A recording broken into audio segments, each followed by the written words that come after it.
So one of the big events for Nintendo in 2020 was Super Mario's 35th anniversary. Now this celebration ended up being pretty lackluster in my opinion. We got a couple of cool games, but it really felt like if they didn't label this a 35th anniversary, no one would have really bat an eye. It was kind of an average amount of Mario games, however this was supposed to be tied into the opening of Super Nintendo Land in Universal Studios Japan. Obviously, however, that got pushed back due to COVID, taking a lot of the wind out of the Super Mario 35th anniversary sales. However, this anniversary has gotten a lot of people thinking, what future anniversaries could we be in store for in 2021? Now personally, I don't think we're going to get that many, but there are a couple of big notable franchises that are having interesting anniversaries coming up, and they could correspond with some games we know are coming down the pipeline. So in this video, I want to talk about just that in an effort to predict what Nintendo will be doing throughout 2021 and beyond. What's going on, guys? It's Thomas from the Switched Up, and welcome to the franchises that could have anniversaries next year for Nintendo. Before we get into the video, I just want to ask if you guys are subscribed. If not, why not? It's free. You can go down there, click the button, and if just a couple percent of the people who weren't subscribed, we'd be able to smash our goal of 100,000 before 2020 ends. I set this goal out for myself at the start of the year, and obviously COVID has presented a ton of roadblocks, but the fact that we're so close and could honestly hit it, it means a lot to me. So if you guys enjoy the content and could subscribe, that would mean the world.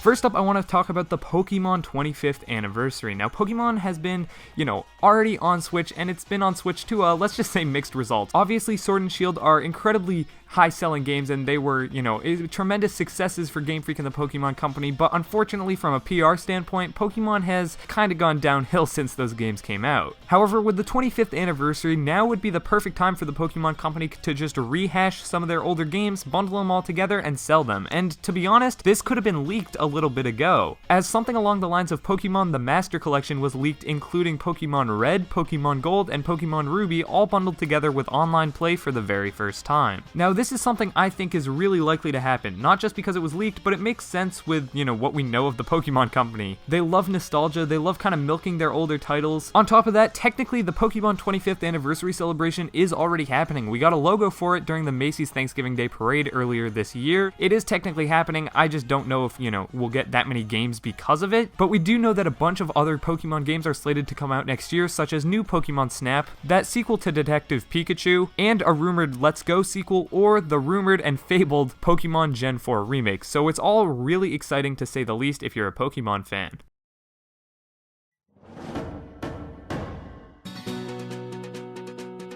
Next up, The Legend of Zelda is having its 35th anniversary, and as one of Nintendo's biggest franchises, you would expect that they would celebrate this one, right? Well, regardless if Breath of the Wild 2 comes out next year, it's definitely possible for Nintendo to port over some of their older 3D Zeldas that have already been remade, specifically Wind Waker HD and Twilight Princess HD that obviously both sold well, but not super well on the Wii U because, well, they were on the Wii U. Couple that with the long-rumored and maybe confirmed by Eiji Aonuma Skyward Sword HD, and that would be a banger Triforce collection that Nintendo could sell pretty easily. Once again, couple that with Breath of the Wild 2 and maybe a new 2D Zelda or another 2D Zelda remake of maybe the Oracle games or Four Swords, and bam, you have a Zelda 35th anniversary that could rival honestly even Mario's.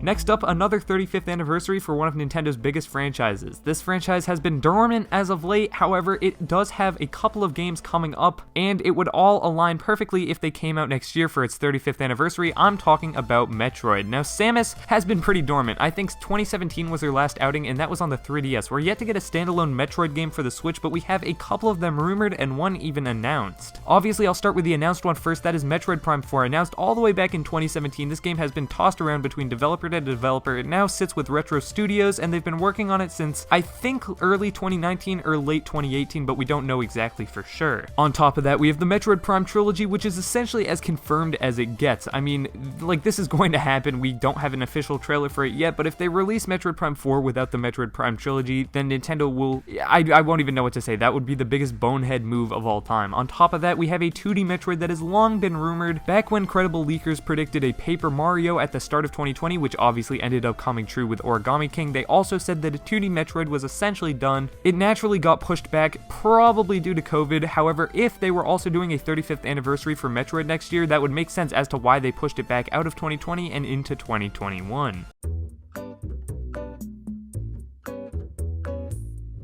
Next up, I want to talk about Animal Crossing. Animal Crossing is absolutely ginormous on the Nintendo Switch, and that is thanks entirely to Animal Crossing New Horizons, releasing earlier last year and absolutely blowing up. It is currently the second best-selling game on Switch and will probably eclipse Mario Kart 8 Deluxe soon. With New Horizons welcoming in tons of new fans into the series, Nintendo will probably try and capitalize on this by celebrating their 20th anniversary of the original Animal Crossing releasing on the GameCube in the West, all the way back in the year 2001. Now, in terms of new games, I don't think that's going to happen. Obviously, Animal Crossing New Horizons is still going to be supported throughout that year, and I don't think they have a spin-off of Animal Crossing just ready. I just don't think that's going to happen. However, Pocket Camp and New Horizons can both expect probably huge updates, maybe a giant like anniversary quest line for New Horizons, because they love doing those sort of things. That's pretty expected at this point. They'll want to ham it up and kind of celebrate the history of Animal Crossing, and that kind of goes hand in hand with the next anniversary I want to talk about. This is probably the least likely one, but by far the coolest and the one I would want to see the most, the GameCube's 20th anniversary. Imagine if a bunch of GameCube's best hits were ported as a celebration of this console's 20-year life. Obviously, games like Mario Sunshine already exist on the Switch, and if that rumored Zelda anniversary came true, then games such as Twilight Princess or Wind Waker would be there, but we're missing a ton of absolute bangers from the GameCube era. Some of these games include Pokemon Coliseum, Paper Mario The Thousand Year Door, F-Zero GX, Super Mario Strikers, pretty much all the Mario Party games, which I think are some of the best in the series, Chibi Robo, Pikmin 1 and 2, Super Smash Bros. Melee, Kirby's Air Ride, Mario Kart Double Dash, and many more. Obviously, the GameCube didn't sell too well, but Nintendo put out a banger lineup of first-party titles on that system, and I really would love to be able to play them on Switch. I think everyone would,